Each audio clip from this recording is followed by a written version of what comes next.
കട്ടപ്പനയിലെ spices എന്ന സ്ഥാപനം കുത്തിത്തുറന്ന് 120 kilogram ഏലക്ക മോഷ്ടിച്ച സംഭവത്തിൽ അന്വേഷണ ഉദ്യോഗസ്ഥർക്ക് നിയമസംരക്ഷണം ഉറപ്പാക്കണമെന്ന് സ്പൈസസ് വ്യാപാരികളുടെ സംഘടനയായ സ്പൈസസ് ട്രേഡേഴ്സ് ഫെഡറേഷൻ നേതാക്കൾ വാർത്താസമ്മേളനത്തിൽ ആവശ്യപ്പെട്ടു. പ്രതിയുടെ കുടുംബാംഗങ്ങൾ ഉൾപ്പെടെയുള്ളവർ അന്വേഷണ ഉദ്യോഗസ്ഥർക്കെതിരെ പട്ടികജാതി പീഡനം ആരോപിച്ച് രംഗത്തെത്തിയിരിക്കുകയാണെന്ന് ഫെഡറേഷൻ നേതൃത്വം ആരോപിച്ചു.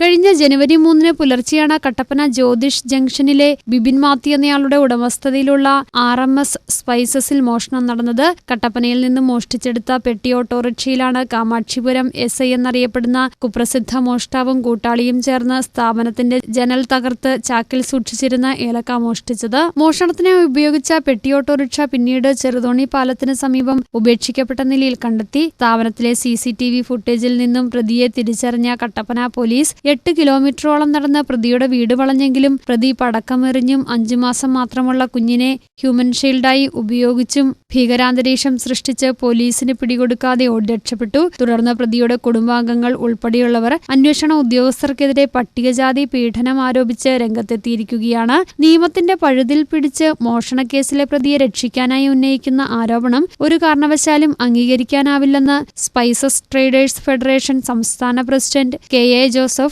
General secretary Bibin Mathew, joint secretary Chandran Panackal എന്നിവർ വാർത്താസമ്മേളനത്തിൽ പറഞ്ഞു. നിയമസംരക്ഷണത്തിന്റെ മറവിൽ പോലീസ് ഉദ്യോഗസ്ഥരെ ആക്രമിക്കുകയും അവരുടെ ഈ പ്രതിയുടെ അമ്മ ഹോസ്പിറ്റലിൽ പോയി അവരെ ഉപദ്രവിച്ചു എന്നൊക്കെ പറഞ്ഞ് അഡ്മിറ്റ് ആകുകയും സത്യസന്ധരും സമർത്ഥരുമായ പോലീസ് ഉദ്യോഗസ്ഥരുടെ മനോവീര്യം തകർക്കുന്ന രീതിയിലുള്ള പ്രവർത്തനങ്ങൾ ഈ കുപ്രസിദ്ധ കുറ്റവാളിയിൽ നിന്ന് ഉണ്ടായിക്കൊണ്ടിരിക്കുകയാണ്. അപ്പോൾ ഞങ്ങൾ ഇന്ന് പ്രസ് കോൺഫറൻസിൽ മെയിനായിട്ട് പറയാൻ ഉദ്ദേശിക്കുന്ന കാര്യം ഈ സത്യസന്ധരും സമർത്ഥരുമായ ഈ പോലീസ് ഉദ്യോഗസ്ഥർക്ക് നിയമ സംരക്ഷണം നൽകുക എന്നുള്ളതാണ്.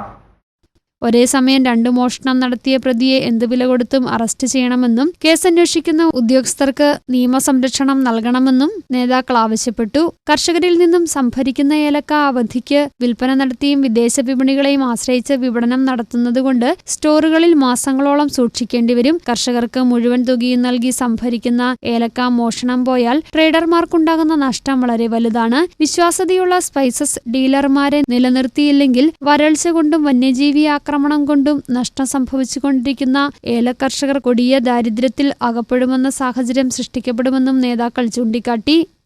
News bureau, Adimali.